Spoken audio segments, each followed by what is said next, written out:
Hello, students. Welcome once again to the Maruti Motherland online education.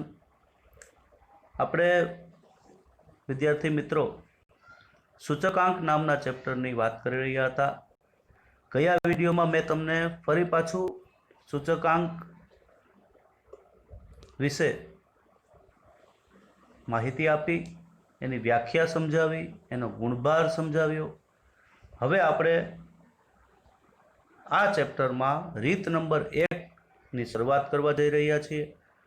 રીત number 1 એનો દાખલો હું તમને સમજાવીશ અને ત્યારબાદ તમને હોમવર્કમાં પણ દાખલાઓ આપીશ, જે તમારે ફેરબુકમાં જ કરવાના રહેશે. ઓકે, તો સૌ પ્રથમ રીત ભાગ પહેલો ચાલે છે, ચેપ્ટર 1, રીત નંબર 1, અચલ આધારની રીતે સૂચકાંક. અચલ આધારની રીતે સૂચકાંક મેળવવા એવી આપણી પ્રથમ રીત છે. અચલ આધારની રીતને ઇંગ્લિશમાં કહે છે ફિક્સ્ડ બેઝ મેથડ. ફિક્સ્ડ એટલે અચલ, બદલાતું ન હોય તેવું. તો આ રીતમાં શું આવશે? તો અચલ આધારની રીતમાં આધાર વર્ષ બદલાતું નથી, આપેલ સૂચના મુજબ અચલ રહે છે. આ રીતમાં આધાર વર્ષ બદલાતું નથી, અચલ રહે છે. આપણે અહીંયા પેજ નંબર 53 ટેક્સ્ટબુકમાં ઉપર સ્વાધ્યાય 1 વિભાગ ઈ એનો દાખલા નંબર 4 ગણવા જઈ રહ્યા છીએ. શું માહિતી આપી છે? બરોબર ધ્યાન આપો. નીચેની માહિતી પરથી 2008ના વર્ષને આધાર વર્ષ તરીકે લઈ અચલ આધારે સૂચકાંક શોધો. વર્ષ આપેલું છે 2008, 2009, 2010, 2011, 2012, 2013 અને 2014. ભાવ રૂપિયામાં આપેલો છે 32, 38, 40, 42, 45, 60 અને 65.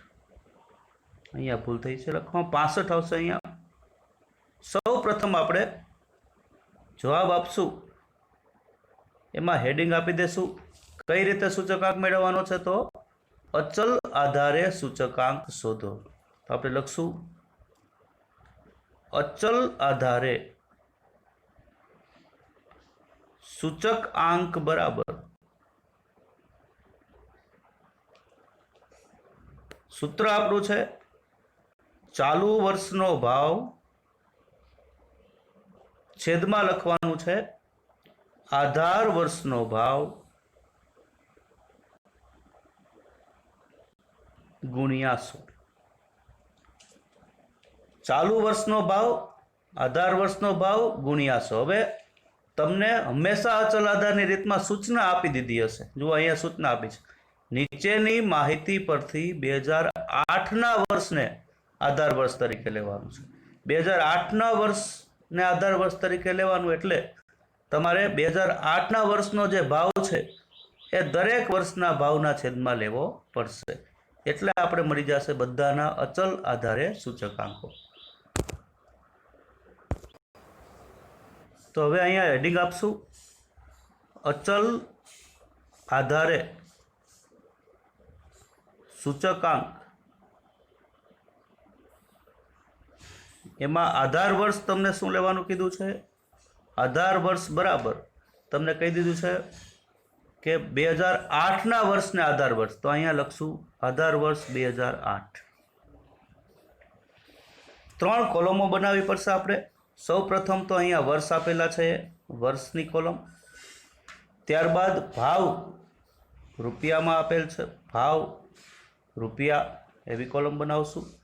અને અહીંયા આપશું હેડિંગ અચલ આધારે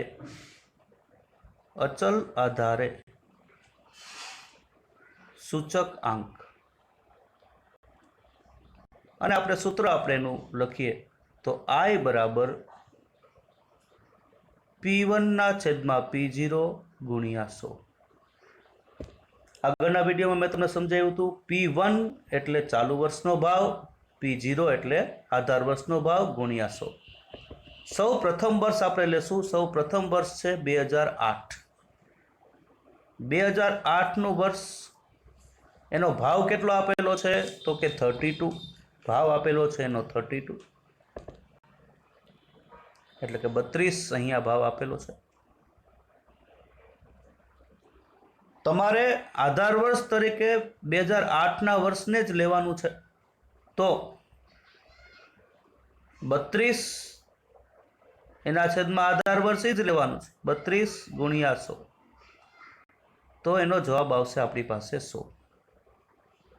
હંમેશા તમને જે વર્ષ આધાર વર્ષ તરીકે લેવાનું કીધું હોય એનો જવાબ હંમેશા મળશે 100। હવે આવીએ વર્ષ 2009માં। વર્ષ 2009નો ભાવ છે 38। આપણે લખશું અહીંયા વર્ષ 2009 38 એટલે કે આપણું ચાલુ વર્ષ થયું હવે 2009 અને એનો ભાવ, આપણું સૂત્ર શું છે?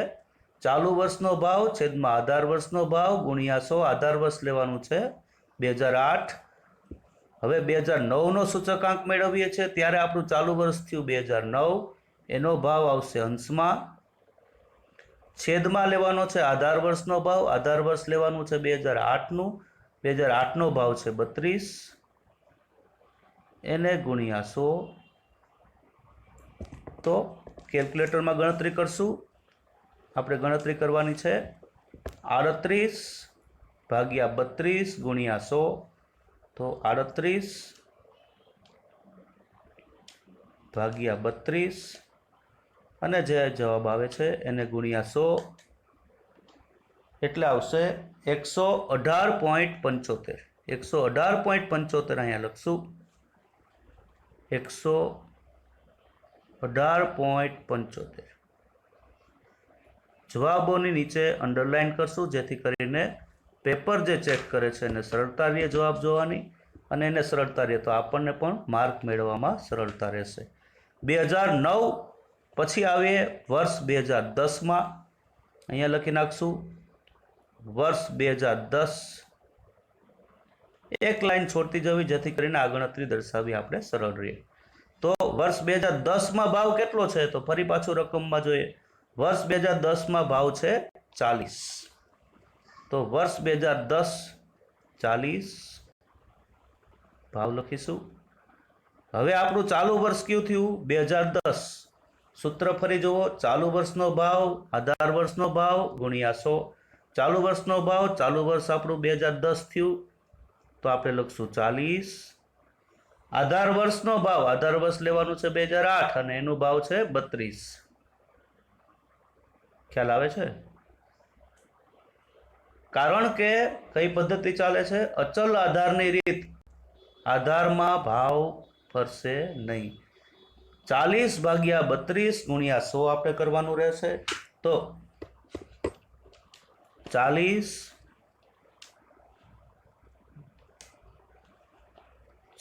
ભાગ્યા 32 એને ગુણ્યા 100 એટલે આપણી પાસે આવશે 125। તો 125 અહીંયા આપણે જવાબમાં લખશું, અંડરલાઇન કરશું। હવે આવીએ વર્ષ 2010 થઈ ગયું। હવે વર્ષ 2011 એનો ભાવ છે 42। વર્ષ 2011 ભાવ 42।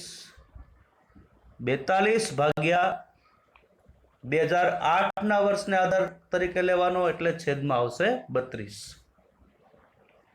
એને ગુણ્યા 100। 42 ભાગ્યા 32 ગુણ્યા 100 કરવાના છે। 42 ભાગ્યા 32 અને એને ગુણ્યા 100 એટલે આપણી પાસે આવશે 131.25। તો અહીંયા લખશું 131.25। જો અહીંયા તમને કેલ્ક્યુલેટરમાં પરફેક્ટ જવાબ મળે છે 131.25। ત્રીજો આંકડો નથી, નહીતર આપણે રાઉન્ડ ઓફ કરતા હતા એ રીતે કરશું, પણ અહીંયા 131.25 એ આપણો જવાબ થશે। વર્ષ 2011 આવી ગયું। હવે આવશે વર્ષ 2012। વર્ષ 2012 અને એનો ભાવ કેટલો છે તો કે 45। તો વર્ષ 2012 નો ભાવ 45 આપણે લખશું। 45 ભાગ્યા 32 ગુણ્યા 100, ફરી પાછું કેલ્ક્યુલેટર, 45 ભાગ્યા 32 એને ગુણ્યા 100 બરાબર આપણી પાસે આવ્યું 140.625। જો મેં તમને કીધું એવી રીતે આવ્યું 140.625। ત્રીજો આંકડો જો 5 અથવા 5 થી મોટો હોય તો આગળના આંકડામાં એક ઉમેરવાનો, એટલે કે 140.63 એ તમારો જવાબ થશે। તો 140.63 એ આપણે અહીંયા લખીશું અને એને અંડરલાઈન કરીશું। હવે વાત આવે છે વર્ષ 2013ની। વર્ષ 2013, વર્ષ 2013 ભાવ કેટલો છે એ જોઈએ રકમમાં। તો વર્ષ 2013 એમાં ભાવ છે 60। તો વર્ષ 2013 નો ભાવ આપણે અહીંયા લખીશું। વર્ષ 2013 ભાવ છે 60। 60 ભાગ્યા 32 ગુણ્યા 100, કેલ્ક્યુલેટર, 60 બરોબર ધ્યાન આપજો, 60 ભાગ્યા 32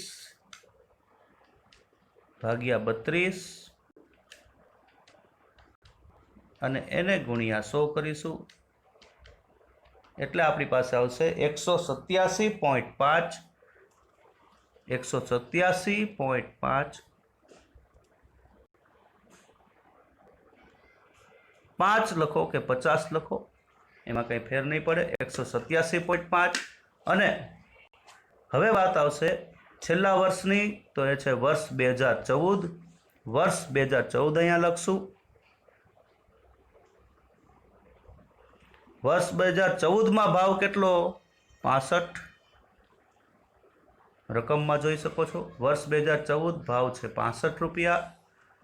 65 ચાલુ વર્ષનો ભાવ આપણો થયો 65 ભાગ્યા આધાર વર્ષ ફરતું નથી, કારણ કે કઈ પદ્ધતિ ચાલે છે અચલ આધારે સૂચકાંક। અચલ આધારે સૂચકાંકમાં આધાર વર્ષ જે તમને કીધું હોય એ લેવાનું રહેશે। દરેકના છેદમાં જુઓ 32 છે અને અહીંયા પણ 65ના છેદમાં 32 લેશું, એને ગુણ્યા 100।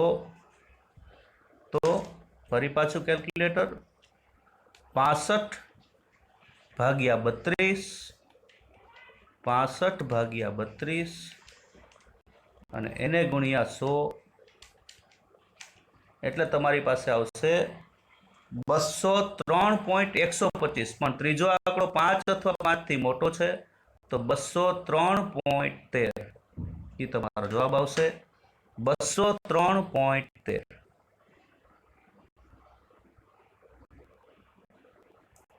આ રીતે આપણો દાખલો આખો ગણાશે। 3 કોલમો બનાવવાની છે, વર્ષ, ભાવ, અચલ આધારે સૂચકાંકો।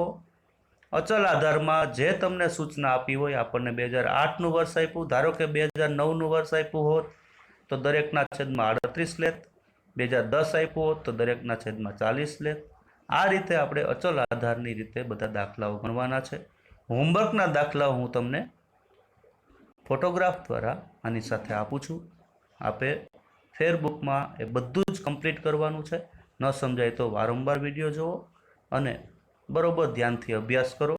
આપે બરોબર સમજ્યા અને દાખલો બરોબર જોયો એ બદલ આપનો આભાર। Thank you very much.